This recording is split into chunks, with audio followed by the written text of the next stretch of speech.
Activity. कहानी की शुरुआत होती है न्यूयॉर्क से, जहां पर हमें एक मॉडल को दिखाया जाता है जिसका शूट चल रहा होता है, पर दूर से उसे कोई अपने कैमरे से शूट कर रहा है जिस बारे में जेनिफर को कुछ नहीं पता। अगली रात को भी जेनिफर का एक इवेंट होता है। जेनिफर अपने मैनेजर को कॉल करती है और कहती है कि आज मैं शायद ना जा पाऊं। उसका मैनेजर कहता है कि ये बहुत इंपॉर्टेंट है, इसीलिए तुम्हें जाना होगा। जेनिफर के साथ उसका एक डॉग भी है जिससे वो बहुत प्यार करती है। और अब जब रात को वो उस तरफ जा रही होती है, तभी उसे एहसास होता है कि कोई उसका पीछा कर रहा है, जिससे वो बहुत ज्यादा डर जाती है। जेनिफर एक बार में जाती है जहाँ पर वो आदमी जो उसको वीडियो में रिकॉर्ड कर रहा था वो भी यहाँ पर होता है। वो एक बार फिर से उसे अपने कैमरे से रिकॉर्ड कर रहा है। जेनिफर यहाँ पर अपने लिए एक ड्रिंक ऑर्डर करती है जिसमें वो आदमी जो उसे रिकॉर्ड कर रहा है चुपके से उसके ड्रिंक में कुछ मिला देता है, जिसे पीने के बाद जेनिफर को बहुत अजीब फील होता है। इसीलिए वॉशरूम जाती है जहाँ से वो अपने फ्रेंड को कहती है कि शायद मेरा कोई पीछा कर रहा है। और अब जेनिफर जब वॉशरूम से बाहर आती है तो वो देखती है कि वहाँ पर ट्राइपॉड पर एक कैमरा है जिसमें उसकी फुटेज चल रही है। इससे पहले कि वो कुछ समझ पाती, पीछे से कोई आकर उसे बेहोश कर देता है। जेनिफर को जब होश आता है तो वो एक कमरे में होती है। शुरू में उसे कुछ समझ नहीं आता, उसे लगता है कि वो अपनी टीम के साथ है, लेकिन जल्दी उसे समझ में आ जाता है कि ये एक बंद कमरा है, किसी ने उसे किडनैप किया है। वो जोर जोर से चिल्लाती है और पूछती है कि मैं कौन हूँ। तभी वहाँ पर एक ड्रॉर खुलता है जिसमें एक ड्रिंक होता है और साथ ही एक नोट भी जिसमें लिखा होता है vitamins good for you. Jennifer को बहुत गुस्सा आता है और ड्रिंक को फेंक देती है। साथ ही कमरे में जितना भी सामान होता है वो सामान को उठाकर फेंकना शुरू कर देती है और तभी उसके कमरे में कोई गैस को रिलीज करता है जिससे जेनिफर बेहोश हो जाती है। कुछ देर के बाद एक बार फिर से जेनिफर होश में आती है, लेकिन इस बार वो बंधी हुई है और उसे बताया जाता है कि अब उसके चेहरे पर खतरनाक केमिकल डाला जाएगा। इसके बाद उसके चेहरे पर कुछ लिक्विड गिरता है जिससे वो बेहोश हो जाती है और कुछ देर के बाद वो देखती है कि उसके चेहरे पर बैंडेज लगा हुआ है। और जब वो अपने चेहरे से बैंडेज को हटाती है तो वहाँ पर एक जलने का निशान होता है। वो उसे टच करके देखती है, उसे दर्द नहीं होता। जल्दी उसे समझ में आ जाता है कि ये घाव का निशान उसके चेहरे पर बनाया गया है, ये असली नहीं है, इसीलिए वो उसे हटा देती है। एक बार फिर से ड्रॉर खुलता है जिसमें 1 नंबर की चाबी और उसी की एक मैगजीन होती है। दरअसल उसके कमरे के अंदर कुछ ड्रॉर्स हैं और ये सबसे पहले ड्रॉर की चाबी है। उस चाबी से वो उस ड्रॉर को खोलती है जिसमें एक ड्रेस होती है। वो समझ जाती है कि जिसने उसे किडनैप किया है वो चाहता है कि वो इस ड्रेस को पहने, पर वो ड्रेस नहीं पहनती। जिसके बाद उसके कमरे की रोशनी को बहुत बढ़ा दिया जाता है जिससे वहाँ पर गर्मी होना शुरू हो जाती है। साथ ही वहाँ पर साउंड को भी ऑन किया जाता है जिसका वॉल्यूम बहुत हाई होता है। इससे जेनिफर को बहुत तकलीफ होती है। वो भागकर ड्रॉर के पास जाती है और ड्रेस को उठा लेती है, पर पहनने के लिए नहीं। वो उस ड्रेस को फाड़कर बेड के नीचे चली जाती है जहाँ पर उसे एक नेल फाइल मिलता है जिससे वो अपने आप को नुकसान पहुँचाना चाहती है। लेकिन तभी साउंड बंद हो जाता है जिससे वो समझ जाती है कि किडनैपर नहीं चाहता कि वो अपने आप को नुकसान पहुँचाए। वो उस नेल फाइल से ऊपर एयर वेंट की जो ग्रिल होती है उसे खोलना शुरू करती है। जल्दी वो ग्रिल खुल जाती है जिसके बाद वो उस वेंट के अंदर जाती है ताकि यहाँ से भाग सके।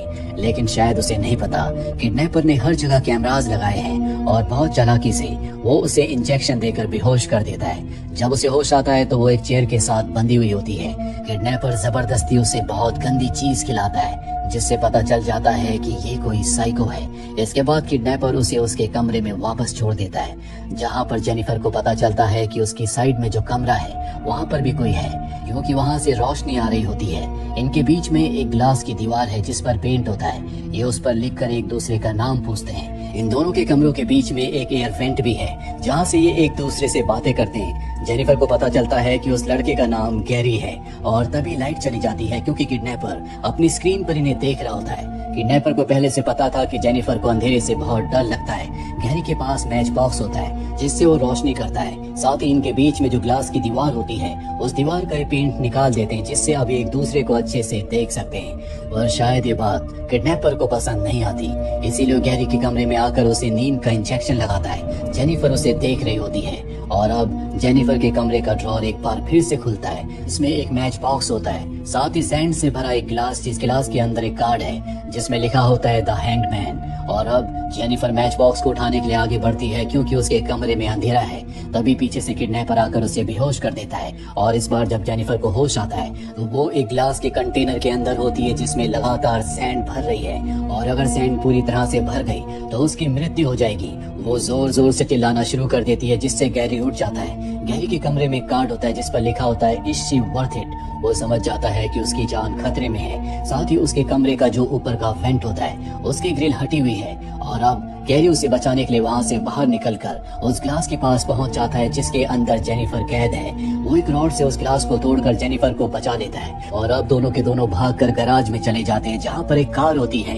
ये उस कार से इस जगह से भागना चाहते हैं, पर इससे पहले कि ये उस जगह से भागते हैं, कार के अंदर गैस रिलीज हो जाती है जिससे दोनों के दोनों बेहोश हो जाते हैं। जब जेनिफर को होश आता है तो उसे किडनैपर ने चेयर के साथ बांधा हुआ होता है। उसके हाथ में एक गन का ट्रिगर होता है जो ऊपर की तरफ पॉइंट होता है जहाँ पर उसका डॉग है जिससे वो बहुत प्यार करती है, और एक गन उसके सर पर होती है। साथ ही यहाँ पर एक टाइमर चल रहा है जिससे वो समझ जाती है कि अगर टाइमर खत्म हुआ और उसने अपने डॉग को नहीं मारा तो किडनैपर उसे मार देगा। इसीलिए अपनी जान बचाने के लिए उसे गन चलानी पड़ती है जिससे उसका डॉग मारा जाता है। जेनिफर को इससे बहुत दुख होता है, पर जल्दी उसे एहसास होता है कि ये सिर्फ एक प्रैंक था, अभी भी उसका डॉग जिंदा है। किडनैपर जेनिफर को वापस उसके सेल में भेज देता है। एक बार फिर से उसके सेल का ड्रॉर खुलता है जिसमें 4 नंबर की चाबी होती है, और अब वो 4 नंबर लॉकर को खोलती है जिसके अंदर एक ड्रेस है। जेनिफर उस ड्रेस को पहन लेती है जिससे शायद किडनैपर खुश हो जाता है। इसीलिए वो दोनों सेल्स के बीच में जो दरवाजे होते हैं उन्हें खोल देता है जिससे वो गैरी के पास चली जाती है। और अब गैरी को बहुत गुस्सा आता है, इसीलिए सेल में जितने भी कैमरास लगे होते हैं उन्हें तोड़ देता है। जिसके बाद किडनैपर अपनी गन लेकर आता है और गैरी को अपने साथ ले जाता है।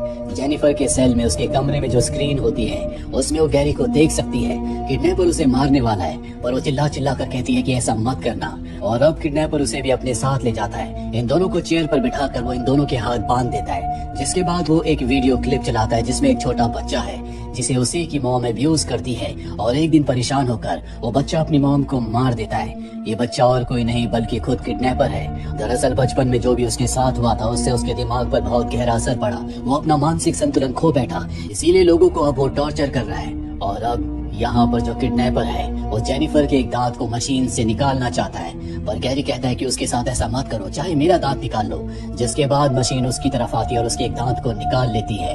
किडनैपर अब इन दोनों को वापस सेल में भेज देता है। जेनिफर गैरी से बहुत इम्प्रेस हो चुकी है क्योंकि उसे बचाने के लिए उसने अपनी जान तक को रिस्क में डाल दिया था। अब ये दोनों एक दूसरे के बहुत करीब आ जाते हैं। जिसके बाद जेनिफर वहाँ पर पानी पीकर गहरी नींद में सो जाती है।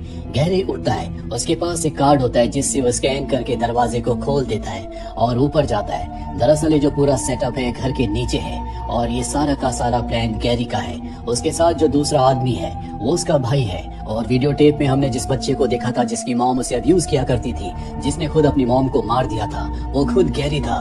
उसका भाई तो साइड में खड़ा होकर देख रहा था। अब गैरी का बड़ा भाई कहता है कि हमें उस लड़की को मारना होगा जिस तरह से हमने आज तक बाकी लोगों को मारा है, पर गैरी कहता है कि नहीं, वो बहुत खास है, मैं उसे जिंदा रखना चाहता हूँ। गुस्से में उसका बड़ा भाई उसे एक थप्पड़ मारता और कहता है कि आज ही मैं उस लड़की को मार दूंगा, नहीं तो हम फंस सकते हैं। गैरी को इस बात से बहुत गुस्सा आता है और वो अपने भाई के ऊपर चाकू से हमला करके उसे जख्मी कर देता है जिससे वो बेहोश हो जाता है और उसे बाथरूम में बाथ टब में रख देता है। तभी उसका दरवाजा नॉक होता है। वो उस फाइल को वहाँ पर छुपा देता है। जब वो दरवाजा खोलता है तो वहाँ पर पुलिस ऑफिसर होते हैं जिनके पास जेनिफर की फोटो होती है क्योंकि वो उसी को तलाश करते हुए यहाँ तक पहुँचे थे। वो गैरी से कहते हैं कि हम तुम्हारे बड़े भाई से बात करना चाहते हैं। वो कहता है कि इस वक्त वो घर पर नहीं है। पुलिस ऑफिसर्स को मैच का स्कोर देखना होता है, इसीलिए वो घर के अंदर आ जाते हैं। गैरी उन दोनों के लिए टीवी में मैच ऑन करके अंदर चला जाता है। जब वो मैच देख रहे होते हैं तभी ऐड आ जाती है। वो चैनल बदलते हैं और गलती से वो वाली स्क्रीन ऑन हो जाती है जिसमें जेनिफर कैद है। वो जेनिफर को देखकर पहचान जाते हैं और इससे पहले कि वो कोई एक्शन लेते वहाँ पर गैरी गन लेकर आता है और उन दोनों को मार देता है। जिसके बाद वो नीचे जाता है जहाँ पर जेनिफर है। वो जेनिफर को कहता है कि मैंने किलर को मार दिया, वो एक नहीं बल्कि 2 थे, अब हम यहाँ से भाग सकते हैं। दोनों के दोनों ऊपर आ जाते हैं जहाँ पर जेनिफर देखती है कि 2 लोग मरे हुए हैं जो कि पुलिस ऑफिसर्स हैं, लेकिन जेनिफर को लगता है कि यही दोनों किडनैपर्स हैं। जेनिफर पुलिस को कॉल करना चाहती है लेकिन गैरी कहता है कि अभी ऐसा मत करो, हम दोनों एक दूसरे के बहुत करीब आए थे और वो रिकॉर्ड हो चुका है, पहले मुझे उस सारे डेटा को डिलीट करने दो। और वो नीचे चला जाता है। अब जेनिफर जो कि ऊपर है तभी उसके पीछे वो पुलिस ऑफिसर आ जाता है जिसे गैरी ने मारा था। दरअसल अब भी वो जिंदा होता है लेकिन उसे लगता है कि ये किडनैपर है, इसीलिए जेनिफर उसे मार देती है। जेनिफर जल्द से जल्द इस जगह से निकलना चाहती है और तभी उसकी नजर सामने के कैबिनेट पर जाती है जो कि थोड़ा सा खुला हुआ होता है। वो उस कैबिनेट को खोलती है जिसके अंदर फाइल्स हैं और एक फाइल उसके नाम की भी है। और जब वो उस फाइल को चेक करती है तो उसे पता चल जाता है कि असली किडनैपर गैरी और उसका भाई थे। उन दोनों ने मिलकर यहाँ पर कई लोगों को मारा है और अब यहाँ पर गैरी का भाई भी आ जाता है जो कि सिर्फ जख्मी था। वो उसे पीछे से मारने की कोशिश करता है लेकिन जेनिफर उसे मार देती है। वो यहाँ से भागना चाहती है लेकिन घर पूरी तरह से लॉक्ड होता है और तभी वहाँ पर जो पुलिस वाले होते हैं उनका पेजर बजता है। जेनिफर जब उसे चेक करती है तो उसे पता चलता है कि ये सच में पुलिस ऑफिसर्स थे क्योंकि वहाँ पर उनकी आईडी होती है। और अब जब वो वहाँ बैठी होती है तभी गैरी वहाँ पर कैमरा लेकर आ जाता है जो उसे कैमरे से शूट कर लेता है ताकि वो जेनिफर को उसके कत्ल के इल्जाम में फंसा सके। जेनिफर अब बड़े प्यार से उसके पास जाती है और उसकी आंखों में पेपर स्प्रे करके नीचे भाग जाती है। गैरी उसे मारने के लिए अब नीचे आता है लेकिन जेनिफर वहाँ की सारी लाइट्स को बंद कर देती है। वहाँ उसे गैरी की गन मिल जाती है और अब जब गैरी उसके सामने होता है तो वो उस पर गन तान देती है लेकिन उसे गन को लोड करना नहीं आता। इस बात का फायदा उठाकर गैरी उससे गन छीन लेता है और गन उस पर पॉइंट करके कहता है कि तुम बहुत खूबसूरत हो और उसे ये भी बताता है कि गन कैसे लोड की जाती है। और अब उसे मारने वाला होता है कि जेनिफर उसके पैरों के बीच में एक लात मारती है और उसकी गन को छीन लेती है जिसके बाद वो उसी की गन से उसे गोलियां मार देती है और कहती है थैंक्स, तुमने मुझे गन को लोड करना सिखाया। गैरी की मृत्यु हो जाती है। जेनिफर इस घर से बाहर आ जाती है जहाँ पर उसका एक पोस्टर लगा होता है जिस पर लिखा होता है डेयर यानी कि साहस, वही साहस जिससे उसने गैरी का सामना किया और उसे मारकर अपनी आजादी को हासिल कर लिया। तो ये थी पूरी कहानी इस फिल्म की। उम्मीद करते हैं कि ये कहानी आपको पसंद आई होगी।